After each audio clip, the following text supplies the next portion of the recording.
And welcome back, everybody, to the Podcaster Nation. That's right. I said welcome back because I know you were just listening to our stuff and you loved it so much that you decided to come back for more. Folks, that was a brilliant decision. I don't blame you at all because we have a lot more for you.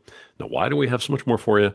Because this is the podcast. It's about podcasters, it's for podcasters, and it's done by podcasters. And our guest today, amongst other things, is wait for it, a podcaster. You cracked the code. You guys are brilliant. This is where we all come together to raise each other up, and this is the place where the rising tide raises all ships. So let's get sailing and bring in our guest today. You're going to love this lady, speaker, trainer, coach, podcast host of the Find Your Leadership Confidence podcast with Vicki Noethling. Please welcome Vicki Noethling to the show. Vicki, how you doing this day? I'm fine, Rory. How are you? Oh, better than I deserve, but I'm kind of getting used to that, at this point. So we do need to put out a little disclaimer right now. We are going to be drinking our beverages. I have my usual coffee, and even though Vicky's got a red Solo cup over there, she wants everybody to know that it's just orange juice. We're good to go. All right, it's Just, morning time here yes. for us, folks. So I want to hmm make sure we cover that for any of you who are viewing the video version of this podcast over on YouTube. Vicky, I've had a chance to listen to your podcast. I really love it, and I mean, my goodness, are you established in it? So we have a ton to talk about. But before we do that, give everybody an idea. Who is Vicki Noethling? What are you about? How'd you get into this crazy world that we're in today? Thanks for that. It really was not ever in what I thought my career path would go. But it, interestingly enough, and some of you may remember these people, I'm in my almost 70s, so late 60s, and I used to watch Mike Douglas, Oprah Winfrey, Phil Donahue, and loved their conversational chats they had with people. And I thought that would be so cool, but I could never do that. And so then I went into corporate and did stints in an accounting firm, a fast food organization, and then ended my career after 28 years at UPS as a project manager, utilizing all those organizational skills and wonderful things I learned in those other industries. Then I retired and I sat back and I will have to say, the last couple years before I retired were really not fun ones in the sense that I saw so many people needing guidance, needing training, needing the ability to be more, and they weren't getting it at the corporate offices. They were just focusing on the bottom line and numbers and forgetting about the numbers are moved by people. So that led me to do what I do today. I spent a couple years as a retiree playing with my new grandsons, traveling, having fun. And I realized that this person that's sitting in this chair is not somebody that can just sit back and not do something else, not give back for all of the mentors that I had and all of the things that I saw in these over 40 years of working. I had to give back and had to help, especially after the pandemic. There were even less people out there to mentor you because a lot of us were said, oh, we're going to reorganize and cut the payroll and you make too much money. So have a nice life. Mm-hmm. And so who's going to really share their wisdom and their guidance? And so I started the path of teaching leadership and teaching adults and kids how to find their voice and how else to share your voice, but to also bring others' voices on through a podcast. So that's where I am and what I do. Nice, nice. When you say finding their voice, I've heard things like become the confident leader, that you're meant to Mm, be, things like that. yeah. So, and I love where it comes from, that place of serving, that place of wanting to, pass on to other generations. The podcast itself is structured in such a way, it seems to me um, like the theme is, hey, this is for you, the listener. This is to help you raise your voice, be heard, get more comfortable, that type of thing.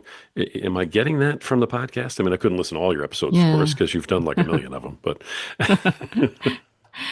So, whenever I started it, I I had been seeing so many influencers out there, on social media and everything. And I thought, I don't really know that I'm an influencer, but I thought that people needed connections. When you're, especially my target audience is female entrepreneurs or people that are just starting their own business that are females, because I just thought that they needed to connect to people that could help them. And you can't be alone on this island to be really successful. You have to come with others. And it's such a hard search, for somebody to find who's that right person. Do I trust them? Do I resonate with them? And so the podcast gives you a great way to network, Hmm. quality networking, where you have 30 minutes or 45, where you actually can spend time to listen about them, see how they really kind of think. And is it aligned with your core values, with what you're trying to do? Sometimes it's opening up a whole new window of things you didn't even think about that your business could use, but it needs. And so, again, I think of myself as that connector, bringing resources to you at your convenience and something that, oh, I listened to it and then it really doesn't need or meet my needs right now. But then 5 years from now, you think, oh God, I remember Vicki had a podcast on that. Let me go back to YouTube and see if I can find it. So that's really what my whole goal is. Again, to empower my audience to be connected with people that truly can help them grow as individuals and as owners of their business or somebody trying to get up the corporate ladder. I love that. Absolutely love it. Now, you put in you have a lot of experience with the corporate ladder. 40 years in the corporate workplace. Yeah. I Mm-hmm. mean, COVID changed lives for everybody. Was that the only thing that changed for you? Or, I mean, was it just sort of like, hey, I've had enough, even though COVID hit, but now it's convenient to leave? I actually, before COVID, Ah, I okay. left in 2018. COVID hit in really March of 2019. So in 2018, I left in the summer. And then, as I said, I took some time away to do things, but I was appointed as a region advisor for Toastmasters. And I live in Georgia. They appointed me 5 districts in California. So each district has about 3 to 5,000 members, if you will. And I was to coach and train and counsel the top three leaders that are running those districts. And I only got to visit them in person for from July through January, I guess. And then COVID hit. And it was funny because when I went out there, to any organization, has to grow its membership and things. And for Toastmasters, you meet usually weekly or biweekly or whatnot. And so they were complaining about traffic in California and the fact that the density that everybody, we can't find any more people. And I have been a person who has used Zoom and Teams and all those things for years as a project manager. And so I said, well, why don't you do hybrid or online sessions? And they really thought I was crazy. And then March happened and they're like, oh my God, tell us how to do this. And so that really inspired me to say, you know what, I can be a coach and I can do this for people outside of Toastmasters. And I can not just reach people in Georgia, but I can help people around the world. And I think that was really what made a difference because in what I saw then in the corporate world, as I was on the outside looking in, that the people were really struggling. How do we handle remote teams? How do we function like this? And the quick answer for a lot of companies was, well, we'll make everybody come back in. But the thing was, people had a taste of what it was like to work from home. I remember whenever we first introduced remote working in probably 2003 at my company. And they had this rule where you could only be Tuesday, Wednesday, and Thursday remote because if you were off Friday or Monday, you probably were going to be on vacation. So, Oh my God. Oh my so yeah, goodness. the trust factor was really high, and so, but then what I discovered being in that beta program was that there were people that really didn't like being alone, working from home, that they really didn't function well, or that person that was maybe that mom who thought, oh, I don't have to pay for daycare. I'll just work from home. And you cannot do that because when the baby needs you, if you're on a conference call, you're on a conference call type of thing. So it was really insightful, gave me a lot of insight as to being a participant in that. And then later, as the team lead, it reminded me of how important it is as that leader of a team that's remote to be present, to have those, as we're doing right now, conversations online, checking in, just what would you do if it was 10 o'clock and it was break time in the office? You'd sit and you'd have coffee. You wouldn't really talk about projects, maybe some of it, but you'd talk about their lives, what's going on, what they did this weekend. And as a remote leader, you need to do that. You need to make them feel that you're connected and that you're engaged. And so those are some of the things that I like to teach in my leadership. Wow. Okay. I mean, I know this is supposed to be about your podcast and stuff, but I'm a little fascinated right now. I have spent plenty of time in corporate America. And oh my goodness, I mean, everything you're saying right now is almost like it's like revolutionary. The idea that you would, I don't know, check in with an employee just to see if Mm. they're okay as a human. I mean, I'm curious when you were putting that out there, and this was your program, so to speak, and your belief system. Was it, does it get met with, a lot of resistance at first in terms of, wow, that's not really productive because we have to be productive every, single second of our lives? Well, there's two sides to that coin. The first side is remember, it's different. So my bosses, in some cases, I did end up with my very last boss was not this way. He and I were on the same wavelength when it came to that. But the other bosses, they weren't even checking in. They had no idea. All they knew is that I got my people to do things that they could never get them to do. They didn't know how I did it. They didn't really care how I did it. They just wanted to know that it was done, right? So I knew right away, and early on, I learned this as a supervisor, that you had to understand the people that work with you, and you needed to build those strong relationships so that when you asked them to give more than they had in their cup to, they're they had no more to give, and you needed more. And how could you relate to that? A great example is I had one of my programmers was very good at what she did. And so every time though somebody asked to for her if she'd like to be promoted, we had to fill out these sheets every year saying whether or not we were wanting to be considered. She always said no, no, and they thought, well, who does she think she is? But what they never understood was that she had a son that was a teenager that was having hard times, and she needed to be that mom, that present. So she and her husband had to be present. And until that situation changed, she wasn't going to say yes to anything that would demand her time.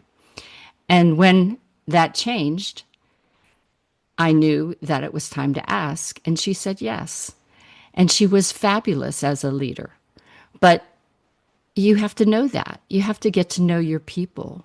I always say you don't hire butts in a seat. You hire individuals that have things that fill the need of the office.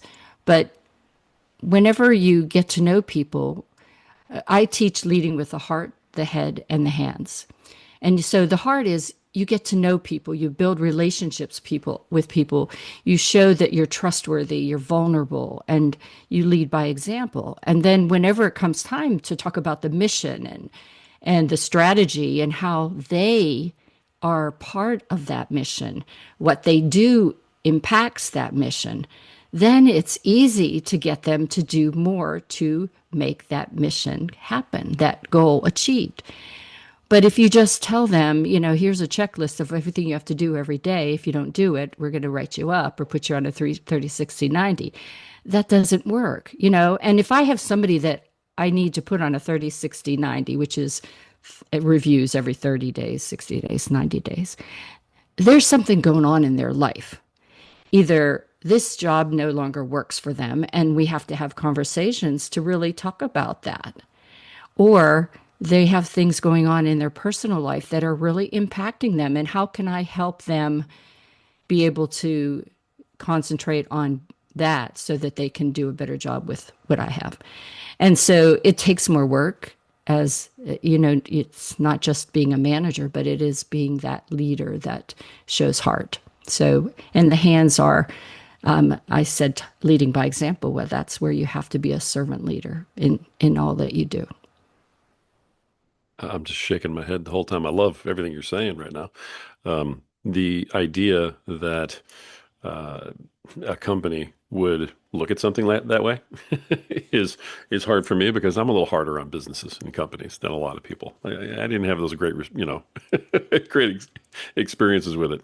I've Yeah. always been a little too much of an entrepreneur to just blindly take orders and shut up and be quiet. So I always had an issue there. But that being said, the idea that we all go to work at a company because we are there for the company to achieve their goals, for the company to make money, for them to hit their numbers, that's great. That's one side of it. But the reason we go to work at a company is because we're trying to meet our needs and take care That's of right. our stuff. And you might be the only person I've ever heard actually acknowledge that that's the case out loud. Yeah. And so that's great. Yeah. And the reason I teach the youth to find their voice is I had so many people that worked with that are 30 and 40 years old that, first of all, are afraid to say anything and terrified of getting up in front of people because somebody has mocked them or told them they were crazy or whatever, and even from young ages. And so my goal is to try to eliminate that.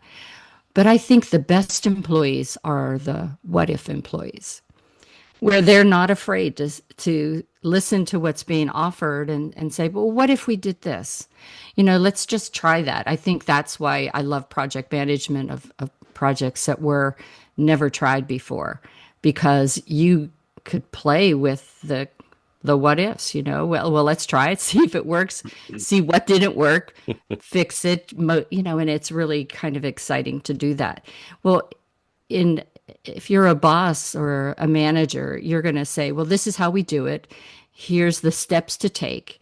And if you don't do it this way, it's wrong. And I was always that person said, but if I do it this way and I still get to the end, why is it wrong? And You're one of and those. so that's yeah. So, but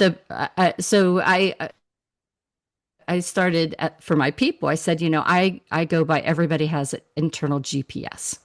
And you know that when you're driving down the highway, you know that it's telling you to go this way. But you have been on this road before, and you could take that shortcut and get to there a little faster, or perhaps it might be a longer but a more enjoyable ride, or a less stressful ride. So why not take that way? And so I always coached my people that as long as you get to where we need to go within the time frame we need you to get there, I'm okay with that. And if it works well, document it so we can do it again, Right. right? I love that. Absolutely.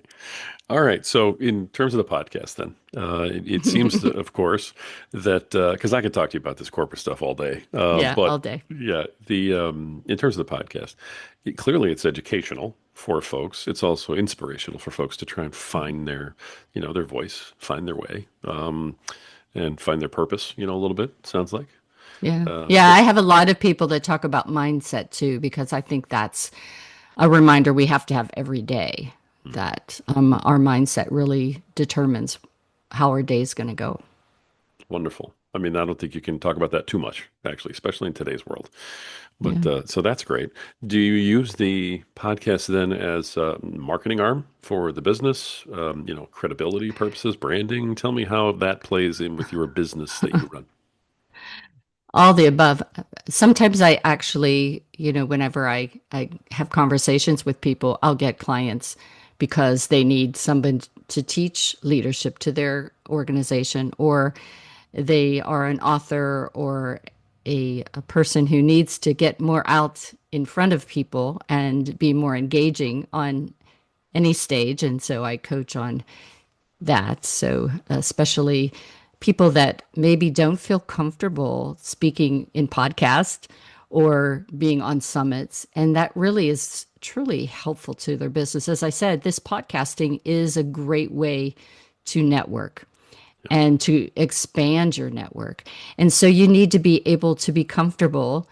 You need to be able to make that podcast enjoyable. You and I chatted in the beginning about how I want to do a course on having guest training so that you both get the best benefit. It has to be that give and take conversation. I do own It's Just a Conversation. That's the next podcast I'm going to have.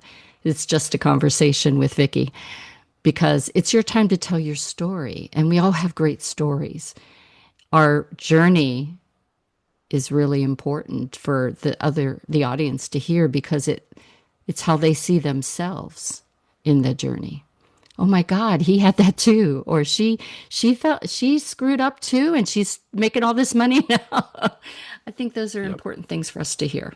Wonderful. I could not agree with you more. I absolutely love that about podcasting in general. So it's great that you're putting that out there for people. Now you have your business, of course, and you have your podcast. Do you promote the podcast, or do you just promote the business and the podcast sort of comes along for the ride? What's your policy? What's your strategy on that? Act- Actually, when I do networking in other groups, different groups that I go to, I promote the podcast because I find that it's a better way to have a conversation with somebody to determine if there's somebody I want to collaborate with, or if there's somebody that might need something that I have, whether it be my anti-aging business or my leadership business, or helping them be more engaging on any stage. So for me, I first always promote the podcast because a lot of people are searching for a networking opportunity or exposure of their business. And I have to say that I get very positive responses from that. And then we can see where it takes them. Do they want to be in one of my books, or do they just want to, once we have the podcast, then I can see, well, let's do a joint venture with my summits. I have plans for having a couple retreats where I would use those people. Again, it's to expand their network. I always approach it as that this is a joint venture. This is something that you're going to get something out of it as well as I am. And and so I think that's why it's well received. Nice. You mentioned a couple things there, and of course you're a podcast host, so you're doing your own segue, which is great. That's I run into this all the time with folks, and I absolutely love it. There's a couple things I wanted to bring up that you just talked about. You are an author. You've collaborated on 6 books. Is that right? Yeah. Yeah. What? And I'm writing one book now that's has guests that I've had interviews with. So I give a transcript of my podcast to those that want to be in the book, so they can write their 1,500 words in a more conversational tone. All the 6 books that I did, I had to go from a blank page each time and say something slightly different but the same for each of those books. And I thought, well, gosh, this would be wonderful if they could just have all the things that they just shared be in my book. And so, and then I do charge for it, but it's at a percentage of what you would cost if you had your own book. And you need your book. If you're out there and you have anything, you need a book for that credibility that you talked about. Yeah, for sure. I love that. All right. And then you are involved also with an anti-aging and wellness company, and that's called Neora. Neora, yeah. Tell us about that. So I joined that in 2016 when I knew that I was going to be retiring and approaching 60. And I knew I was going to have a grandson. And I knew I wanted to be that grandma that chased after my grandson, played baseball with them, and did all those things. And I didn't want to be that grandma that just sat and, watched television with them or played video games, which they love. But, and so I started to think, well, how can I change that? And then I was introduced to Neora, which is holistic, natural anti-aging, but it looks at the inside as well as the outside. And so their supplements help with brain focus, with your pre and probiotic powders to help your gut, which is our second brain and needs to be healthy, and the collagen adding inside so that your skin stays firmer and all those things. And but I used their night cream to start, and it took 10 years off of my face. Right, right there was like a selling point for me. I used all their products before I became a brand partner. And so nobody knows I'm 67. So I think this stuff works. The hair care is the bomb. And, you know, so we have a new thing that is called Neo Filler, that is a natural form of to replace having to do Botox. And so again, it comes from a tree in the Amazon, basically taking the stem cells from that tree.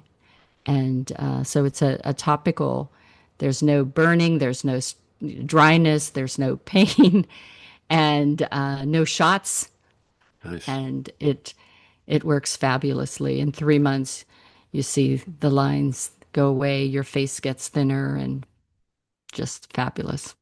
Well, you are a walking, talking testimonial. For the folks who are not watching the video version, when when you told me you were almost 70, I almost fell out of my chair. I would Yeah. never in a million years have guessed that you're older than I am. Ever. Never. Not even close. And I'm no spring chicken, but still, honestly, I'm 55. I never would have put you older than me in a million years. So Yeah. it's called Neora, and I assume they can find it on your website someplace, right? Because clearly Yeah. it's working. So the website is just my name, Vicki Neethling dot Neora.com or Neora.com. Yeah, that's it. I was just saying, I need you to I tell me. made I it can't tell easy. you. I made it easy. So it's Vicki Neethling dot Neora.com. Neora.com. And All right. right. And and you see all the products there. I love to do sort of give samples to people to try before they use it, just to because that's the kind of person I was. I I'm not from Missouri, but I was sort of a show me kind of person. If those of I us that got are you. in their 60s and 70s know that show me thing. Right on. But I believe that, and we have full guarantee 30 days. If you don't see the results, you get all your money back. But if you go to real results at Neora.com, you will see thousands of pictures. So the company has so much faith in it that they give a $1,500 first place, a $1,000 second place, and a $500 every month to people who show their before and afters. To the best before and after picture gets to win that, but every month they give that away. Wow. All right. Very cool. Very cool. Mhm. Now, you've also got a couple of online courses, and that's back to Yeah. your leadership business, right? Yeah, so the leadership business, the course that I have now is again a workshop on how we can lead with our heart, our head, and our hands. And I have that kind of different ways. I do webinars on it. I do 1 hour, real quick workshop, and then I can do a half a day where we really get into a lot of exercises and activities. And then the other is on having a conversation. It's just a conversation. It really goes through all the things that you need to know about being a stronger speaker, a confident speaker. And I do with that workshop and most of the summits that I go on, I give away a free gift of five on camera essentials to create impact in it, and it goes all over all the things that I do for the free checkup of your setup. So definitely a great thing because I don't know about you, but I have had so many guests that come on and their camera is not there. So they have the internal camera or they are using their laptop and they're looking at the laptop the whole time and I'm not seeing, there's no contact Right. or the lighting is so dark. I had one person and he was an author and he had a super, super important story. And I thought he was interviewing me in his closet. He was a black man wearing black shirt in a dark room in and it was like I can't see you. Can you find a lamp somewhere in your house to put in front of you? So I and positioning too, as I said, you don't want to be looking down. If you Right. do have a laptop and that's the only camera, I show you how to put it up on some books and things so that you're looking directly at the camera. But I do promote an external camera. It's a small investment, but it's a huge impact. So different things like that, sound, lighting, all those things. And then the Nice. final thing is having fun. When we do these podcasts, we have to have fun. Well, when you do any interview, anytime you're on camera, you should have fun. I totally agree. If you're not having fun, you shouldn't be podcasting. I know. Cheers to that. Right. Exactly. I love that. Okay. I just, I love it. So the online courses, are they at the same website, the Vicki Noethling with the Neora.com, or is that a separate website? So I generally will offer the online the it's just a conversation whenever I'm meeting with people. So you asked earlier about the podcast guests. A lot of times that's how I get through that. I do a lot of in-person things where I will offer the course at the end. The only one that I have right now that's online is to find your leadership confidence, and it's a workshop about but it combines both leadership and the online version. And then the heart, the head, and the hands workshop, I have to build the to put that on the website. Again, I get that through the different associations that I worked with that they promote me in from Okay. referrals. Excellent. Excellent. Okay. The as you have been putting together podcasts, you're incredibly established. Like I said, you've got over 500, almost 600 episodes. Is that right? I have out there almost 600 episodes, and I have recorded about 630. Okay. And that was the question I was leading to was because you are doing, I mean, you're at such a level with your podcast. You're certainly not a beginner. You have decided to farm out the editing and the production. Is that correct? I mean, your daughter's doing that for you? Yes. Yes. Very cool. That was the reason I decided I could do this because she was already during COVID. She is an artist and went to Savannah College of Art and Design for film and fashion. So she already had the stuff to do editing. She was editing her online drawing of things. And so I said, oh, this is just simple. I won't make a lot of mistakes. Right. Just Do the you? intro and outro. That's all you need. And so I have her doing that. And then I do have a VA. We talked earlier about my having to catch up with some of these episodes because I do usually 6 to 10 a week. So I have a VA to really start to do those things as well to help me.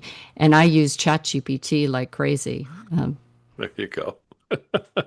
I always ask everybody that, how are you utilizing AI? So Yeah. chat is your go-to. That's just one of them that I use the most, but it saves me 40 hours a week. Hmm. I really probably should do a workshop or two on that as well to help the new beginner podcasters be able to save time and and make sure they have really good interviews with people. Of the questions, if you give the AI tool enough of well done prompts and I just was informed the other day that Google Coursera Hmm. has a free course on how to build great prompts. So I'll check that out and may have a podcast on that. But when you do use it, it really teaches you to be a better interviewer because the questions and the prompts that you have to do for chat GPT, for example, to get really rich information back, you just keep on asking more questions for more information. It's like, tell me more kind of thing. And I think that teaches you to be more innovative. And I always say that every business that does brainstorming sessions, if they don't use AI, they're fools. Because I don't know. I'm sure you can appreciate having a room full of people that you're trying to brainstorm over a week with post-its all over the wall and flip charts full of things, and you're still not figuring out what's the best idea. And in 4 minutes or less, maybe sometimes 4 seconds, you can get the best idea from ChatGPT. That's how we used to do it, right? I mean, back in the day. I mean, Oh post-its all yeah. over the wall. Yeah. I mean, I'm not letting you see this part of my office where I still have all those Oh, on the there's wall. post-its all over the wall. Exactly Oh. right. Oh yeah. So old habits die hard. So Oh no. oh yeah. But no, I love that. The all right. Well, this is something that chat can't answer. So I'm going to hit you with my corny question real quick. Hmm. In terms of doing your podcast, what is it about doing the podcast that you love the most? And what is it about doing your podcast that you just absolutely despise, throw it out the window, hate the most? And that's tougher because you farm out your editing, because usually that's one of the top answers. That's So what I love the most is the fact that I get to every day, 6 to 10 times a day or week, actually sometimes it's 3 or 4 times a day, get to speak with people from around the world that truly a lot of times become people that I become friendly with and want to collaborate with. And I would have never met them. I would have never crossed their path without this podcast. So that is the number one thing that I love. The thing that I hate would probably be, gosh, as a host, I'm thinking in terms of guests, but as a host, I guess the thing that I hate is whenever I really am and getting a lot out of this guest and it's such a rich conversation we're having and 30 minutes is up. I do follow up sessions with people, but it's one of those things that, I just wish we could talk longer and have more of a conversation. So that's probably the negative that I have. Great, great answers. I love that. Love that last one, especially. Um, People are always asking questions about, how long the podcast should be. You and I have different, time frames, and I know what my reasonings are on mine. I'm curious what your reasoning is for the 30 minutes. Not that there's anything wrong or better or worse about either one, but we all have a reason why we choose our times, right? So, what's your reasoning for your 30-minute time frame that you use? Well, when I teach speaking, I always tell no matter how long your speech is, there should only be 3 or 4 main topics you cover. Hmm. Our brains really start to disengage if you start to talk about more things. I'll only remember 3 or 4 things. So you better make sure that you repeat those 3 or 4 things Right. if you're going to do more than that. But I find in the same sense, after 30 minutes, I think our brains start to wander. And so if what your biggest impact, your call to action is at 45 or an hour, my brain's not getting it. Hmm. So, so at 30 minutes, and that's one of the things that I add to my podcast that I don't see very many people that I've been a guest on. I have a slide that I end with that has all of your contact information. And we spend a few minutes talking about what's on that slide because I find that if you hear things and you see things, you recall them better. So I try to help that call to action, that important information that if you remember nothing about this guest, except they said some things that really intrigued you and you want to follow up, you at least see their website and their call to action and their Facebook links and all that. So Nice. I think that that's why for 30 minutes, it's a rich conversation. If you do networking any other place, you only get 1 minute at the, sometimes 30, 45 seconds. Maybe if they're generous, they'll give you 5 minutes to talk about what you do and why you do it. And that's just not enough time in a lot of cases to really have a start of something that could be great. Nice. Okay. I can appreciate your viewpoint for sure. All right. I love it. As we kind of wrap this up today, and I really appreciate everything that you've shared with everybody. It's been great hearing your story and, your mission that you're on. Um, I like to end with, and you've been given a lot of advice throughout this whole thing. So if you need to double down on something, that's really okay. But what is your best advice for podcasters who are out there who are not quite where you are yet? One of the things that I always get complimented on is the fact that before the interview, I send a 1 page email or message in Podmatch that explains exactly what to expect to prepare. So it's like if things go wrong, here's my phone number, here's an email, here's, whatever you need.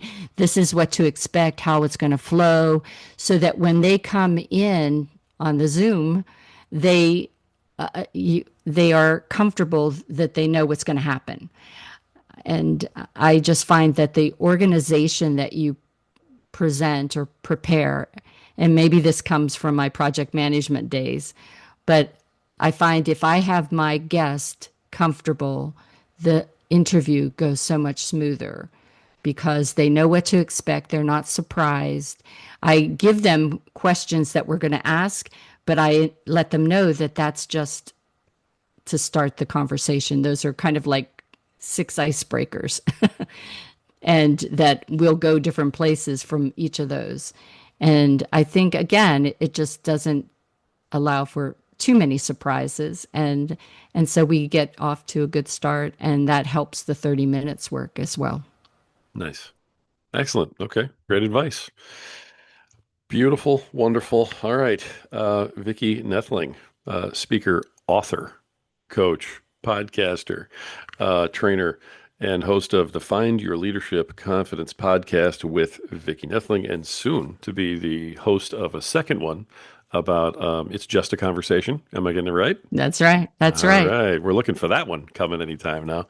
Vicki, thank you so much for coming on and for sharing, what you do, why you do it. It's been just delightful to get to know you Awesome. and You to too. have you on here. So thanks so much. Thank you so much. You've been a great host. Thank you. Appreciate that very much. Folks, this has been another awesome episode of the Podcaster Nation. And the reason we have such powerful podcasters on here with these great stories is because this is the podcast that's about podcasters, it's for podcasters, and it's done by podcasters. Folks, this is the place where the rising tide truly raises all ships. So keep sailing.